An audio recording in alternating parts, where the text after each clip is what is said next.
திருவண்ணாமலையில் ரத்த தானம் வழங்குவது போல் நடித்ததாக வீடியோ வெளியான நிலையில் அதிமுக முன்னாள் எம்எல்ஏ விளக்கமளித்துள்ளார். அதிமுக பொதுச் செயலாளர் எடப்பாடி பழனிசாமியின் பிறந்தநாளை முன்னிட்டு திருவண்ணாமலையில் முன்னாள் எம்எல்ஏ ஜெயசுதா லட்சுமிகாந்தன் ரத்த தானம் கொடுப்பது போல் நடித்ததாக வீடியோ வைரலானது. இந்நிலையில் இது தொடர்பாக சத்தியம் தொலைக்காட்சியின் செய்தியாளர் போத்தராஜன் எழுப்பிய கேள்விக்கு ஜெயசுதா அளித்த விளக்கத்தை தற்போது பார்க்கலாம். அக்கா வணக்கங்க.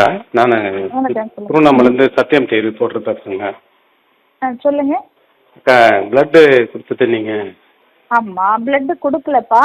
கொடுக்கலாமான்னு படுத்தோம். சுகர் டெஸ்ட் பண்ணுறதுக்காக அந்த இதை பார்த்தாங்க. அது சுகர் இருக்குது, 210 இருக்குது நான் சொன்னேன். ஸோ அப்போ எலிஜிபிள் இல்லைன்னு டாக்டர் சொல்லிட்டாரு. எழுந்தாச்சு, அவ்வளோதான்ப்பா. இதில் வேறு ஒன்றும் இல்லை. இது அந்த படுத்ததுனால அதை சில தேவையில்லாமல் சில விஷக்கிருமிகள் இந்த மாதிரி நியூஸ் பண்ணியிருக்காங்க. வேறு ஒன்றும் இல்லைப்பா. பிளட்டு கொடுக்கல. சரியா? இல்லை, நீங்கள் கொடுத்ததா படுத்துன்னு இருக்கீங்க, அதுக்காக தான் கொடுத்த மாதிரி. நம்ம கொடுக்கறதுக்கு தான் படுத்தோம். அதுக்கப்புறம் தான் அது டெஸ்ட் பண்ணதில் டெஸ்ட் பண்ணலாமான்னு டாக்டர் அதெல்லாம் எடுக்கிறதுக்கான ப்ரிப்பேர் பண்ணாங்க. அதுக்கப்புறம் சுகர் இருக்கான்னு கேட்டப்ப சுகர் இருக்குது, 210 இருக்குன்னு அது எலிஜிபிள் இல்லைன்னு சொல்லிட்டாங்க. எடுக்கல, அவ்வளோதான்.